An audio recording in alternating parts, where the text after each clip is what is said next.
Hello, everyone. Thank you for joining us today. My name is Molly. I'm a recruitment coordinator with Carleton. I'm here just for a moment to recognize that we are located, our Carleton campus and myself today are located on the unceded territory of the Algonquin Nation. We do like to just keep that in mind as we go through these sessions, that we are lucky to be able to work and study on our beautiful campus. So now I'm going to turn it over to Professor Richard to chat a little bit about the Canadian Studies program. So if you have any questions, please go ahead and pop them in the Q&A and we'll take them as they come. Great. Thank you, Molly. And my name is Richard Nimogene, and I'm a faculty member in the School of Indigenous and Canadian Studies. And I've been teaching at Carleton.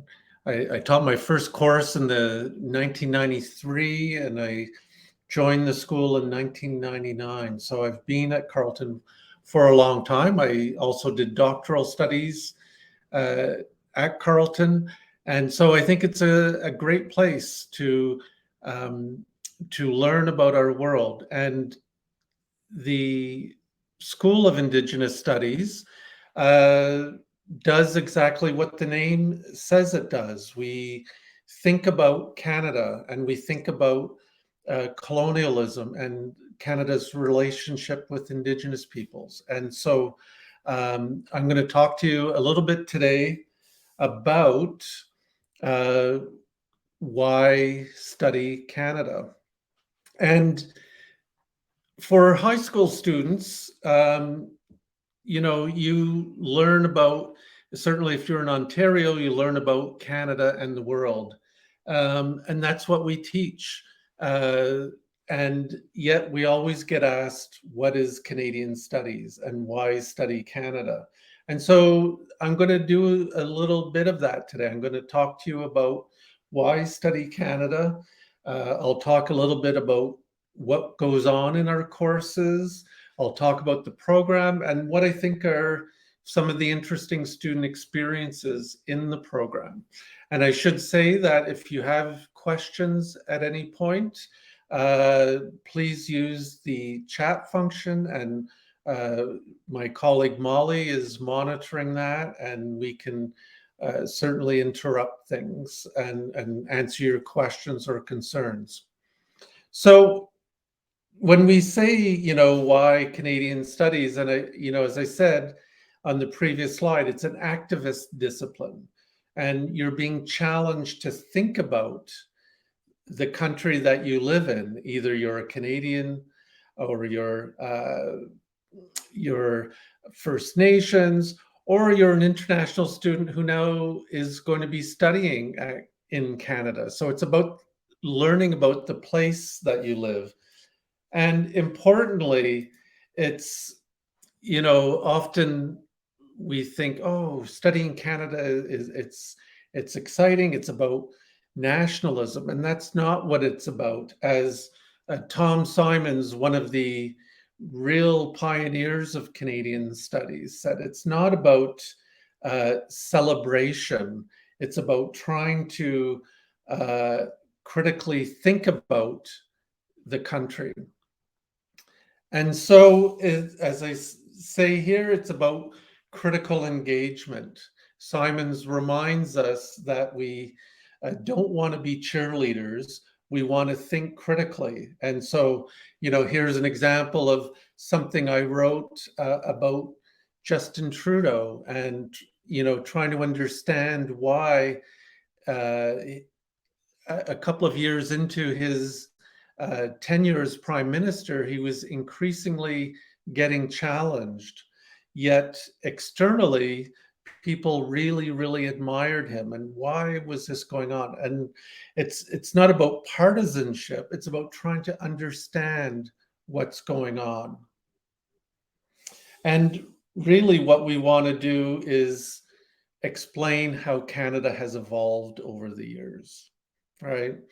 As a young student, you're coming into a fairly static idea of Canada. But if you talk to your parents or your grandparents, a lot has changed over the years, and we want to try to understand why that is, what's driven change, and so forth. So here are some so when Trudeau campaigned in 2015 calling for real change, it was about wanting to lead Canada in directions that he believed and his party believed represented the values of Canadians. But the older pictures on either side of him talk about, other ways that people tried to change Canada, right? Either it's about developing a welfare state to provide social services, or the fight for gender equality. Canada is constantly changing. And so in Canadian studies, we want to try to understand that. And the historian H.V. Nels describes it he captures it really, really well, right? Saying that Canada is about transformation, not just about the past, but that it's always ongoing. And so as young Canadians, you are actually part of this transformation. So who knows what will happen in the future? And I'm going to talk a little bit in a few minutes about examples in which that change is going on. Here's an example. It sort of grabs people's attention. When we go back 70 years or so, right after World War II and in the early days of polling, people were being asked if Canada accepts more people, who would you like to keep out? Today, we think about Canada as a country of immigration, of diversity, of multiculturalism, yet part of our history is dealing with a race-based immigration policy. And it wasn't just in the aftermath of World War II, it continued into the 1960s and only ends in the early 1970s. And so you compare that a generation ago, 1961, I was born in, I'm aging myself, but I was born in 1962. So certainly my parents' generation grew up with these kinds of attitudes dominating Canada. And we know that that's not the Canada of today, but we want to try to understand what happened. Here's another way. If you think about what Canada didn't have, these are all issues or institutions that we think define Canada today: official languages, multiculturalism, a flag, right? That was the maple leaf flag, a charter of rights and freedoms. We had none of these things a couple of generations ago. So what happened, right? And I would argue in my courses when I teach, for instance, introductory Canadian studies, that the change happens because of the ongoing fight for inclusion. Okay, we had challenges to what it meant to be Canadian, whether it's on racial equality, gender equality, or in this case, a national unity crisis, right? The 1960s and the FLQ crisis, where we had political violence. We tend to not think that it happens in Canada, but it does. It did. And so the study of Canada, trying to understand this, Canadian studies emerges because we had to try to understand what was going on. And as the historian A.B. Hodgetts noted, we didn't really have the tools to do so. And that's why Canadian studies really emerges in the 1960s. this guy Symons again, going back to 1975, there was a report about why don't Canadians know more about their own country and how can they explain what's going on? And it was because he said we didn't understand ourselves. And so we needed programs to be able to explain Canada. In today's universities and in today's high schools, you can learn about Canadian history, Canadian literature, Canadian politics. You can learn about Canada and all the social sciences and humanities. But going back to the 60s, Symons noted that there were actually very few Canadian scholars. Most of the textbooks were American or British, and in Quebec, often French from France. And so we didn't have both the books and the knowledge or the methodologies to understand Canada. And so we started to see the development of Canadian studies programs across the country and indeed across the world to explain Canada. There are Canadian Studies Associations all over the world, and I've presented in Argentina, in Chile, in Poland, in the UK, all over America, Italy. People want to understand Canada. And one of the important reasons for this, as Symons noted, was that Canada wasn't like the United States, right? That Canada represented a different way of living than the United States. And one of the interesting things is that people outside the world, outside of Canada, often thought that Canada and the United States were one and the same. And so we want to try to explain this. And this becomes important, you'll see in a few minutes when we talk about things like Americanization. Is Canada becoming more American? Do we have the same values? So again, over time, the big debates, the big struggles for inclusion aren't just in the past. We have issues of racism, anti-Semitism, Islamophobia. We have struggles about the future of the country in terms of the environment and energy. We had things like the Oka crisis and tensions between Indigenous peoples and settler Canadians. All right. So we're always trying to understand why these challenges to Canada continue. I teach a course called Canada-US Relations, and we keep adapting. Here's the latest example. Earlier this year, people remember the Freedom Convoy in Ottawa, and we also had blockades across the country.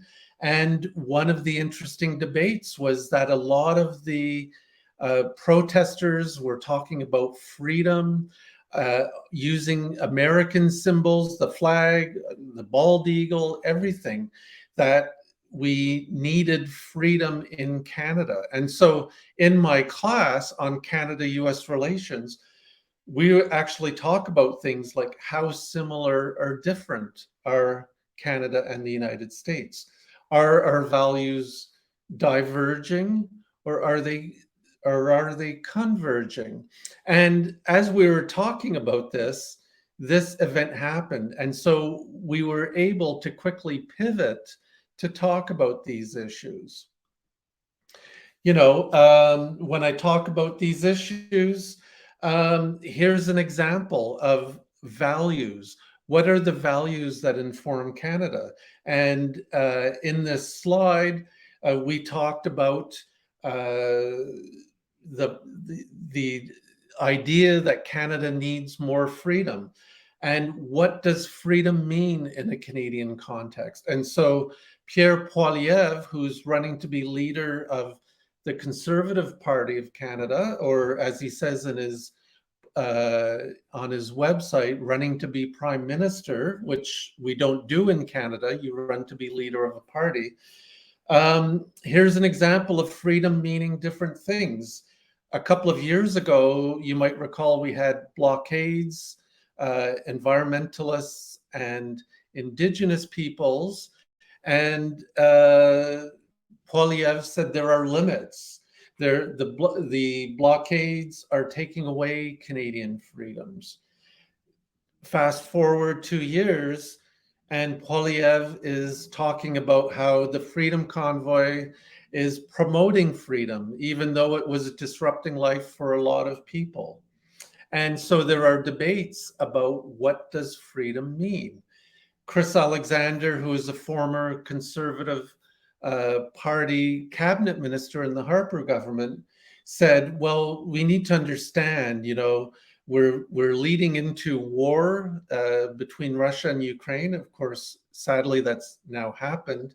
And he says, "That's what tyranny is. We need to put context into this. Our job in Canadian studies is not to take sides or advocate for one over the other, but we're trying to understand, why is this happening? How do we explain these debates? And in the future, there will be newer debates that we want to understand." And so we talk about things like we see here that freedom in Canada means different things historically, through the courts, through the Canadian Constitution and the Canadian Charter of Rights and Freedoms, versus the American dream of the pursuit of life, liberty, and the pursuit of happiness, right? So we just try to understand this, right? We're trying to explain what's going on in things like the Freedom Convoy.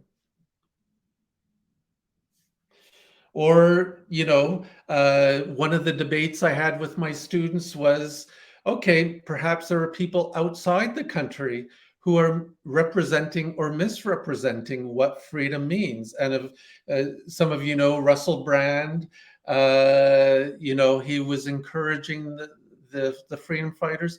We had a lot of Republican politicians, Donald Trump, Ted Cruz, and others. There's a freedom convoy going on as we speak, just outside of Washington, D.C. We're trying to understand all of these dynamics. And so that's what we do in critical Canadian studies, right? Remember, I said at the beginning, we're not celebrating, we're trying to understand and explain. And we don't think about things like Canadians are this, quote unquote, or that, quote unquote, but we're trying to explain the world that we live in.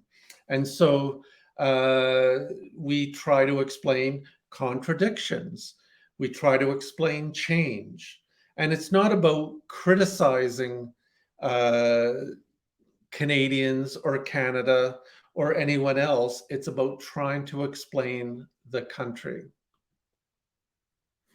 And so that's what we do that's an example of what we do in the School of Indigenous Canadian Studies. And so I want to tell you a little bit, those are some examples from my courses, but I want to show you a little bit more about the school.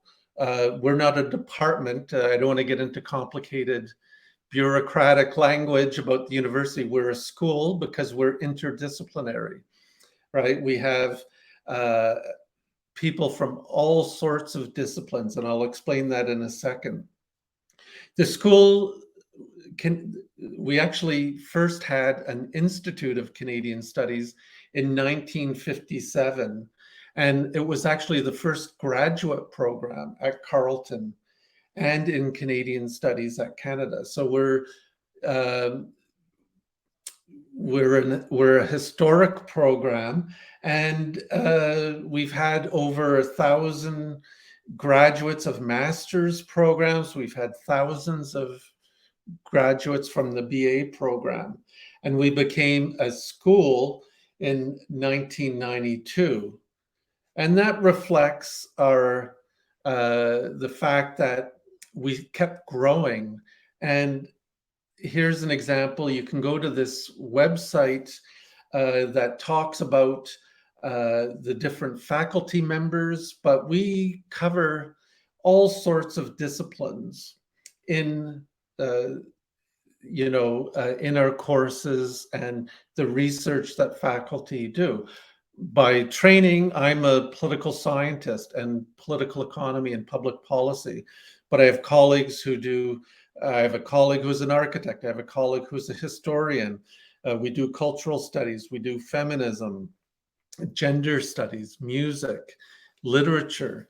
And so, as you see on this list, what connects these different areas is that we're trying to understand Canada. And so, one of the benefits of interdisciplinary teaching is that you're not just taking, say, a political science approach or a sociology approach. You borrow from different insights and you get a richer explanation of Canada. And in our program, I mentioned the big debates and changes in Canada that we're always trying to explain. Here are just some of the courses that you would take. We offer a first year seminar, which is, if you haven't heard of them, they're a small first year program where you work with faculty members, a class of 25 or so, dealing with a topic, but also learning research skills and other things. And I used to teach this course for many years on social change, but we also have a course on Ottawa. We have a big course on debating Canada. What are the big debates? There you go. We talk about, we have a course on racialization, the politics of memory. So you will have exposure to all of these big debates in different areas. And what's interesting for students is that they keep building their knowledge by taking these different courses. And, and I mentioned the global dimension, that Canada is not an island, but I teach, for instance, global issues where we talk about things like the environment and climate change, migration, human trafficking, resource exploitation, human rights. We have a course on diasporas. I mentioned my course on Canada-US relations, settler colonialism on Turtle Island, or global Canada. Where does Canada belong in the world? Where does it fit? And my own work is on branding Canada and the politics, the image that Canada tries to present to the world. So in the program, I think what's interesting is that you have all sorts of possibilities to explore and learn about Canada. And here's another interesting, here's an example of the applied work that you can do. My colleague Susan Ross teaches a course on heritage conservation and sustainability and the interplay between people and the built environment. And the students do all sorts of interesting work on trying to understand how we live in our world. And you can go to this website and find out more about it. So in the program, there are a lot of options for you to do. There's a BA honors, of course, or a general degree. Often our students do combined honors, either with Indigenous studies or with a program like history and so forth. You can also do a minor in different areas that are of interest. And I think an interesting thing, si vous parlez français, is that you can do what's called a mention français, where you can submit work in French and you get a special notation on your degree. And I think the other thing is, people, over the years when I've met students, I used to be an assistant dean and I dealt with first year students and recruiting. The eternal question in many of the social sciences and humanities is, what will you do with a degree in this? When I was in your position, my father said to me, what are you going to do with a degree in political science? And I said, I don't know, but I like it. And because I liked it, I worked hard. I did well. I had no clue that I would become a professor. But to me, the lesson was, you study what is interesting to you. And, you know, uh, and similarly for our students who come into it, often students come from other disciplines. They take our first year class and they go, wow, this is interesting. And it's because it's real, right? As Symons argued, we're studying ourselves. And so that's interesting to students. And in fact, our students get placements all over the world in different careers. We have students working in government, in Indigenous organizations, heritage. Many go on to grad school. I know I had a couple of students from first year that I taught who went on to do PhDs and became professors, law school, journalism, museums.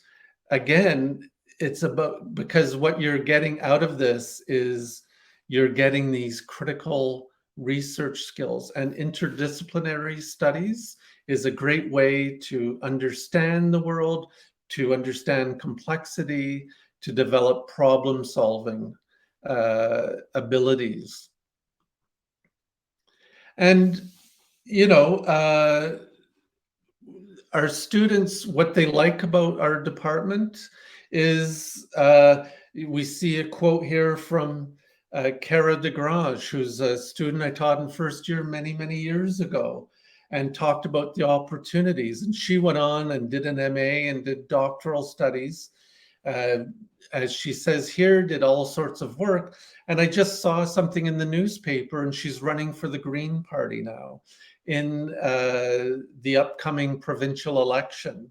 And so that's something, she attributes to being in a program that allowed her to explore her interests. Other things that are interesting that students talk about, because we're a small department, students get to know the professors. We're in Dunton Tower, which is, if you know the Carleton campus, we're in the big tall building with a beautiful view of the canal. And we have a lounge, and our students come and sit with us and we drink coffee together. They like the flexibility of the program. I mentioned that you can now do Canadian politics or Canadian history and all that stuff. Well, we have a way to count those courses in other departments towards your Canadian Studies degree. So students have flexibility to pursue their interest. I mentioned the idea of self-study, right? You get different perspectives. My students talk to me all the time about, in this most recent class on Canada and the US, never really thinking about freedom, but now we're thinking about it. And so you're really, really getting an opportunity to develop your skills and go on to whatever awaits you after your degree. And so that's really, in a nutshell, what we do in Canadian Studies, and a little bit about the program. And if you do have questions or you want to talk with me, I'm the undergraduate supervisor. So I'm the person who speaks with students about their program or gives advice about what to take, what courses to take. You can talk to me. We also have, as I mentioned, an Indigenous Studies combined honors, and you can talk to my colleague, Professor Julie Tomiak, for more information about that. My email address is there, and if you want to set up a meeting, we can talk by Zoom in the current context. But feel free to drop me a line, and I'm happy to talk with you. But I think we have some time now for some questions. So Molly, I'm wrapping it up here. If you want to jump in and moderate, or if you have things to add. But thank you for your attention, and please ask away. Awesome. So I'll just second that. Thank you for coming. If you have any questions, this is a great time to ask. So we have a Q&A function that you can post your questions in there, or use the chat function. I would like to hear if you have anything, so go ahead and do that now.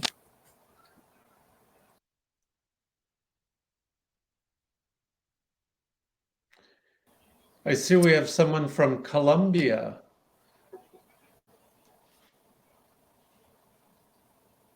We've got we have a doctoral student who does a lot of work in Colombia. So I've got a question for you, Richard. Sure. If students graduate from the program, you mentioned that they can work anywhere. What are some types of jobs that students like that student working in Colombia would be doing? Well, I mean, our students go on to do all sorts of things. Sometimes they go on to graduate studies because they've gotten this base either in Canadian studies or in one of the disciplines. They will go on and do work in NGOs. Non-governmental organizations. I'll get to your question in a second, Brett. Okay, thank you. Education, a lot of students go on to do, to teachers college. And so, there are big debates, certainly if you're in Ontario, for instance, about Indigenous knowledge and history. A lot of students are learning about the impact of colonialism. So developing this, we have debates about race and ethnicity and inclusion. So that becomes a great opportunity. We're in Ottawa, so a lot of students go into work in government. A lot of my students now are working in government. So it's really, like in all the arts, it's about you and your skills and being able to explain the world. So here's a question. It's sort of cut off, Molly. Can you see it all, or? Yeah, I can read it for you. So Brett is wondering, does it have to be a major/minor, or can I take individual classes as a history major? So that's a great question, Brett. Really, you can do it. You can take a lot of students just take our courses out of interest. My advice always, when I was assistant dean to students in first year, you really want to dabble. So you don't load up on any one subject because you might not stay in there.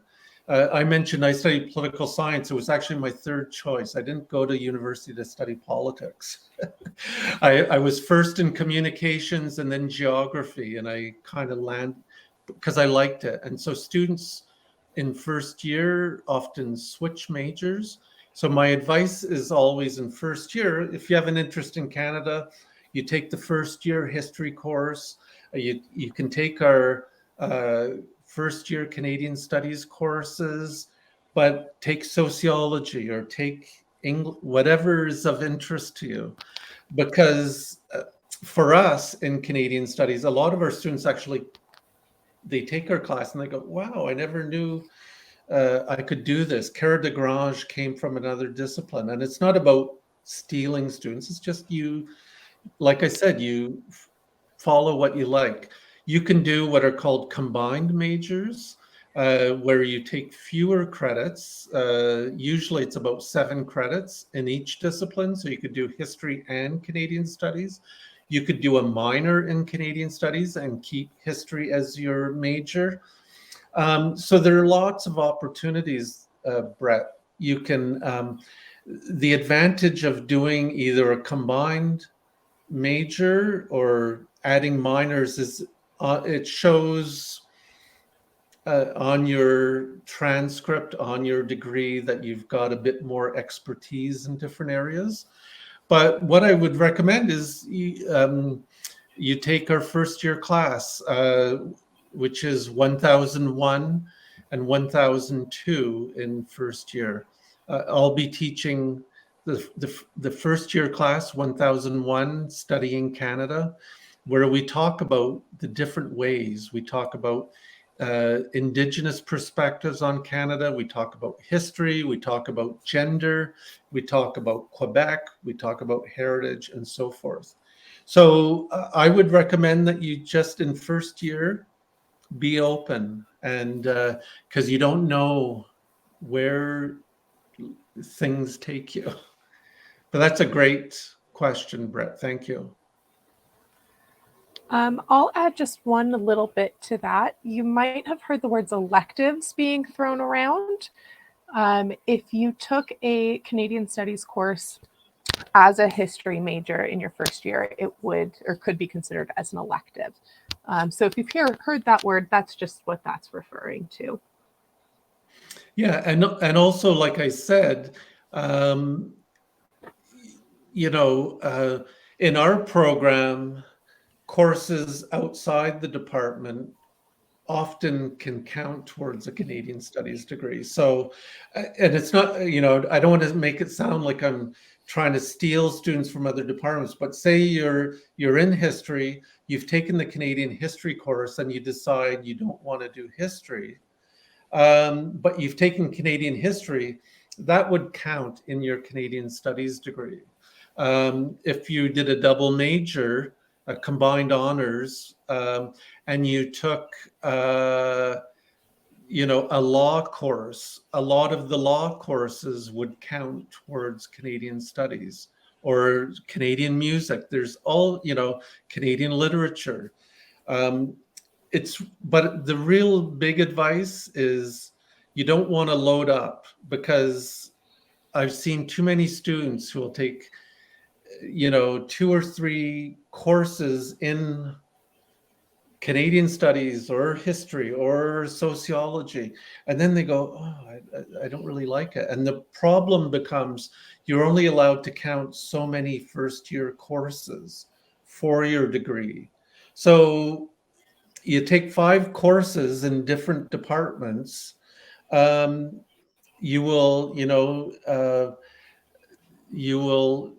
find something that you like. Maybe it's a double major, or maybe your first choice is right. But a lot of students switch, and it's okay, right? You're learning about things. Did you have a follow-up on that, Brett, or did that help? We did get a thank you. So great. it sounds like that answered that question. It does look like we've got somebody else that just joined. So if you have any questions, we've got about 5 minutes left in our session. Feel free to ask in either the Q&A or the chat. Hi, is it Ethan? I see. If you have a question, please go ahead.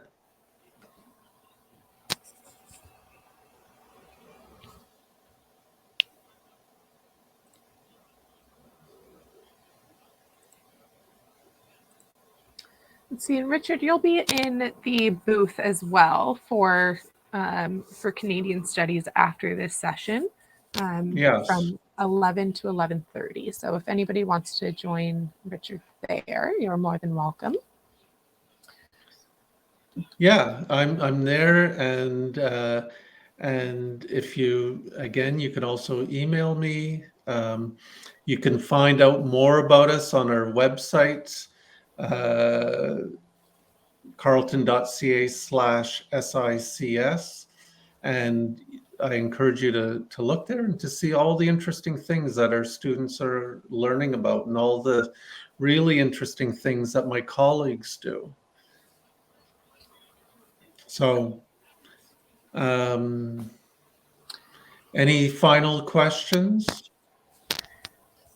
Looks like we don't have any questions. Just curious. Well, thanks for joining, Ethan. That's nice to have you All jump right. in either way. Just so you know, the session was recorded. So if you missed anything, you want to go back and double check that will be available at 11. I think it does take a couple minutes to reload there. But you'll be able to go back and watch the session today. All right. So thank you for joining us and have a great day. Awesome. Thank you all.